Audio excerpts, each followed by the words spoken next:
What is growth hacking? In my last video, I talked about what growth marketing is. So in this video, I'm gonna be talking about what growth hacking is. So let's get on it. So growth hacking is similar to growth marketing in the sense that it's all about running experiments. Running experiments is key. And growth hacking is just a term that was coined by an influential entrepreneur and angel investor, Sean Ellis, back in 2010.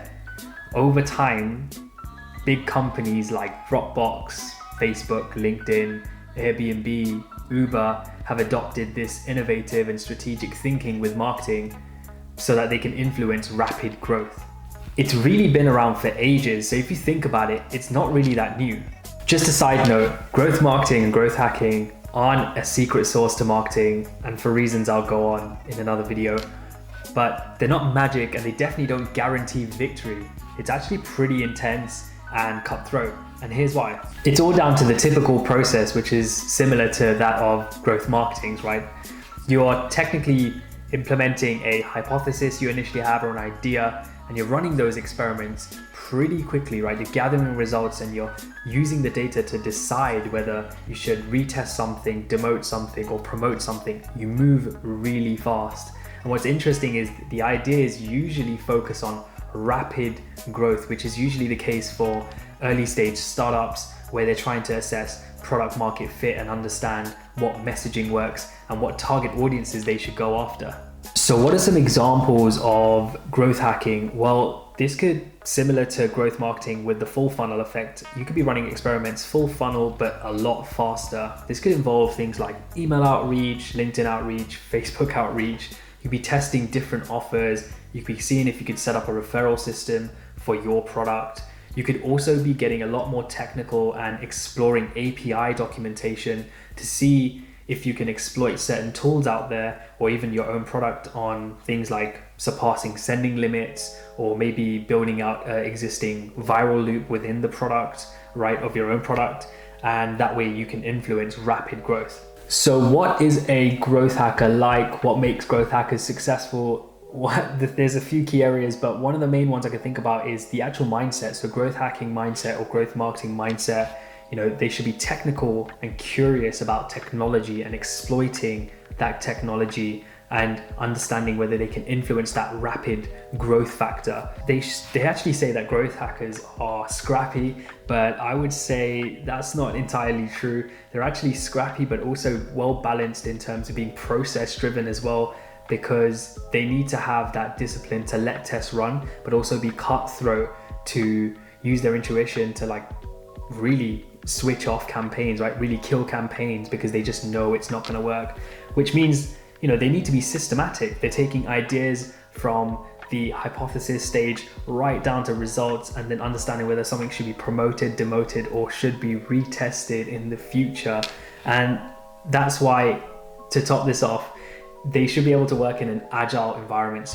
Because they could typically be working in sprints like over a number of weeks or even months, and you'd technically be quick enough to go ahead and test those various ideas out. Similar to a growth marketer, the next bit is about tools and skills, right? They should actually be able to explore and understand the broader horizon of the market and the tools that are out there, the different tech stacks that are out there, so that they can understand what's going to be the best combination for my actual experiment.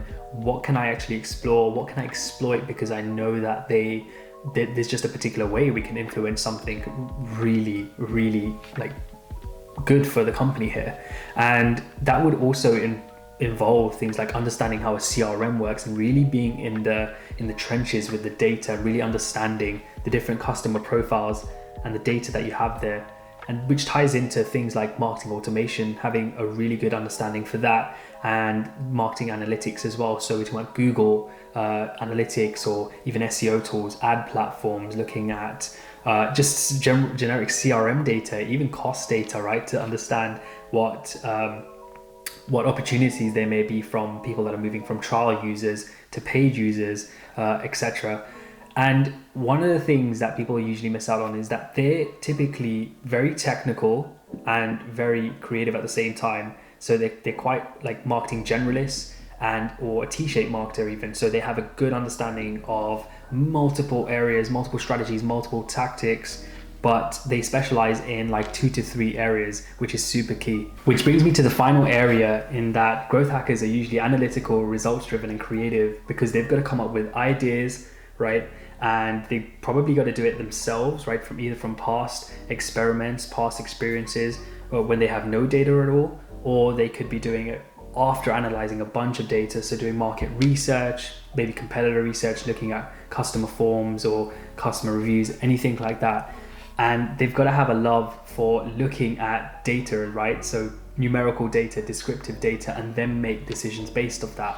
Which brings me to the final point, in that they're innovative, creative, and also strategic, because they technically focus on growing a core metric or core KPI for the business, right? That could include trial users, paid users, subscribers, and this could be done pre-evaluation, right? So before the first funding round, or even after the first funding round, because they need to show investors what the product's actually capable of doing.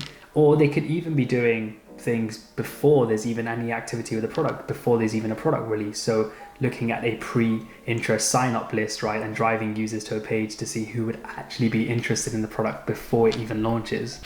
So that's growth hacking in a nutshell. I know I said I'll be quick, but I wanted to give you as much information as possible so you can take more away with you. If you did like this video, then please do like, subscribe, and share. Don't forget to hit the notification bell so you don't miss out on any future videos. Otherwise, if you've got any questions at all, do drop them down in the comment section below. Maybe I can make a video about them and answer them on this content format. Otherwise, I appreciate you all watching, and I'll see you in the next video. Take it easy. See you soon.